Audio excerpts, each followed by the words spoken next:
परिचय? मेरा नाम राहुल यादव है। ये सोशल एक्टिविस्ट फोरम एक मुद्दा उठा रहा है रिंग रोड को लेकर। ये जो आपका मनेर बीटा से होकर गुजरने वाला था, जिसको बीच रास्ते से ही मोड़ दिया गया है शेरपुर से, इस पर आप क्या रखना है अपना पक्ष? जी, हमें बिल्कुल मालूम है कि रिंग रोड से रिलेटेड मुद्दे को सोशल एक्टिविस्ट फोरम काफ़ी ज़ोर शोर से उठा रहा है। ये जो रिंग रोड का मुद्दा है, जो पुराने डीपीआर में जिसमें मनेर को जगह दिया गया था, जो मनेर से बीटा होते हुए कनौली जाने वाला था, जिसको सरकार ने बाद में नए डीपीआर में शेरपुर से कन्हौली तक सरकार ने ले गया है। तो उस लेकर जो आंदोलन चल रहा है, उसमें सोशल एक्टिविस्ट फोरम एक बहुत ही महत्वपूर्ण रोल निभा रहा है। और सोशल एक्टिविस्ट फोरम के आंदोलन ने मनेर के लोगों में एक चेतना पैदा किया है, एक लहर पैदा किया है, और लोग इसके लिए लड़ रहे हैं। ये बहुत ही काबिल तारीफ़ चीज़ है। ये यहाँ के जनप्रतिनिधियों से के बारे में आप क्या सोचते हैं? जिस तरह से सोशल एक्टिविस्ट फोरम मुद्दा उठाया, पब्लिक डोमेन में जब मुद्दा आया तो देख रहे हैं कि बहुत सारे लोग पत्रचार के माध्यम से अपने आप को प्रचार करना है कि मैंने पत्रचार किया। इस पर आप अपना कुछ देखिए। जो मेन स्ट्रीम पॉलिटिकल पार्टीज हैं, राष्ट्रीय जनता दल, भारतीय जनता पार्टी या जनता दल यूनाइटेड, उनका कोई भी लोकल लीडर या लोकल के जो ऊपर के लीडर हैं वैसे लीडर या पार्टी की तरफ से कोई भी स्टेटमेंट या सहयोग नहीं आया है। ये पूरी तरह से लोगों का मूवमेंट है, जिसको सोशल एक्टिविस्ट फोरम लीड कर रहा है और आम जनता द्वारा समर्थित है। तो इस एक मतलब कि मैं ये कहूँगा कि जो लोकल पार्टीज़ हैं, खास करके नेशनल पार्टीज छोड़ दीजिए, बीजेपी और कांग्रेस, जो लोकल पार्टीज़ हैं जैसे आरजेडी, जेडीयू, और उनका जो लोकल लीडर्स हैं, उनका रवैया काफ़ी हतोत्साहित करने वाला रहा है। उनका 1 इंच भी सहयोग नहीं मिला है, जो कि बहुत ही दुखद है। कहीं कहीं सुनने को आ रहा है कि लोग कह रहे हैं कि लोग एक साथ हो, तो इसका क्या मतलब है? हाँ, देखिए, मुझे इसमें एक राजनीतिक षड्यंत्र और अवसरवाद दिखता है। एक साथ हो मतलब क्या एक साथ हो?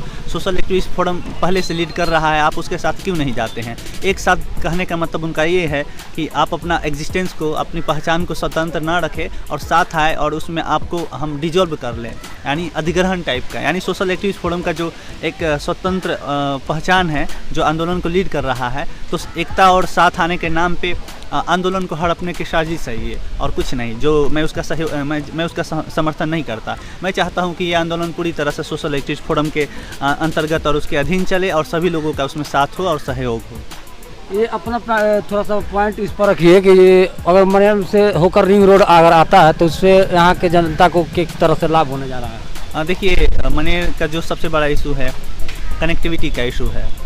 बाकी अन्य चीज़ों से भी मनेर काफ़ी ज़्यादा प्रभावित है। जैसे बाढ़ग्रस्त इलाका है, कटावग्रस्त इलाका है, तो भौगोलिक तौर पे काफ़ी पिछड़ा और डिसएडवांटेज इलाका है।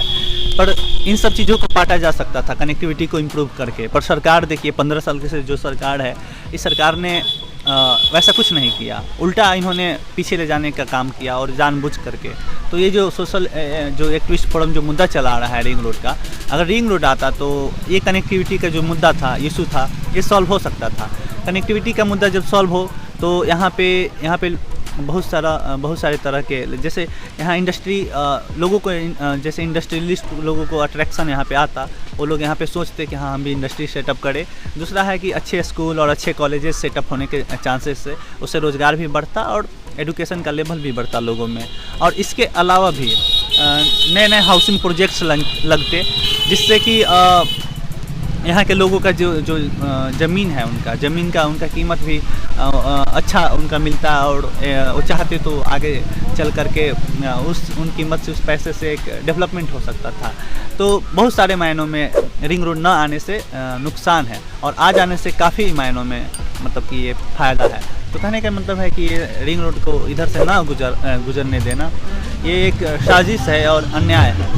ये पर्यटन के लिहाज से भी इसको थोड़ा सा ज़्यादा तवज्जो दिया जाता है। जी, बहुत ही बेहतरीन सवाल है आपका कि पर्यटन के लिहाज से भी इसको मुआयना किया जा सकता है। देखिए, मनेर में पर्यटन के काफ़ी सारे अवसर हैं और काफ़ी चीज़ें हैं जिसको डेवलप किया जा सकता था, उसको अट्रैक्शन बनाया जा सकता था। जैसे सबसे पहले तो आपका उधर से मनेर दरगाह है, फिर उधर से आने के बाद ये आपका हल्दी छपरा पे घाट है, तो ये काफ़ी धार्मिक रूप से भी काफ़ी फेमस है और लोगों का आस्था का केंद्र है। तो दरगाह और ये जो आपका संगम है, ये दोनों मिला करके एक बहुत बड़ा पर्यटन जोन है, एक मतलब कि आकर्षण का केंद्र है, खासकर पर्यटन की दृष्टि से। तो रिंग रोड अगर आता तो ये जो पर्यटन के जो क्षेत्र थे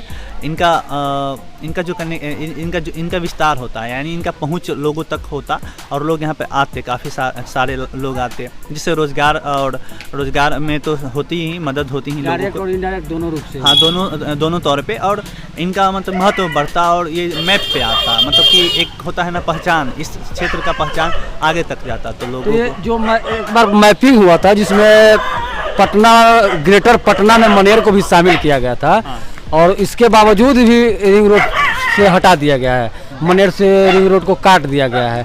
तो ये सरकार की साजिश कहेंगे या जनता की नाकामी कहेंगे या रिप्रेजेंटेटिव की नाकामी मानेंगे इसमें? हाँ, देखिए, अगर हम देखें भौगोलिक तौर पे तो मनेर स्वतः पटना महानगर का और ग्रेटर पटना का हिस्सा है, पर राजनीतिक और आर्थिक दृष्टि से जानबूझ करके इसको होते हुए भी काटा गया है। और इसमें पॉलिटिकल मेन है कि इसमें जनता का रोल उतना नहीं है, इसलिए नहीं है क्योंकि देखिए जनता का काम नहीं है कि वो हर पॉलिसी को पास करवाए।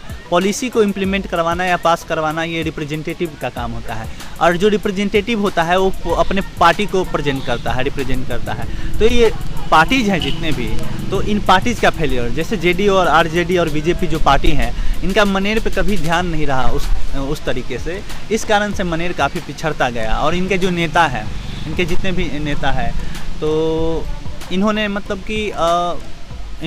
कि ध्यान नहीं दिया और न ही इनके पार्टी ने ध्यान दिया, तो मनेर सब तरह से उपेक्षित हुआ। तो इसका एकमात्र कारण है सत्ता पक्ष और विपक्ष। कहीं कहीं ये प्रश्न सुनने को मिल रहा है कि ये जो आपका जो परिवर्तन हुआ था डीपीआर में, जिसमें मनेर को हटाया गया था, ये 2018 का ही मामला चलता आ रहा है। तो आप लोग 18 से पहले कहाँ थे? कहीं कहीं सुनने के लिए मिल रहा है। देखिए, भूकंप आने के बाद राहत कार्य शुरू होता है, आपको ये बात मालूम होगा। भूकंप आने से पहले किसी को मालूम नहीं होता है कि भूकंप आएगा। ये डीपीआर को चेंज किया जाएगा, क्या आपको मालूम था? नहीं मालूम था किसी को भी। तो लोग कैसे संघर्ष करते या आंदोलन करते? जब डीपीआर चेंज हुआ तब लोगों को पता चला कि भाई चेंज हुआ है, तो लोग आंदोलन कर रहे हैं। तो इसमें ये जो सवाल है कि 18 से पहले कहाँ था, ये बेहद ही बेतुका और बचकाना सवाल है।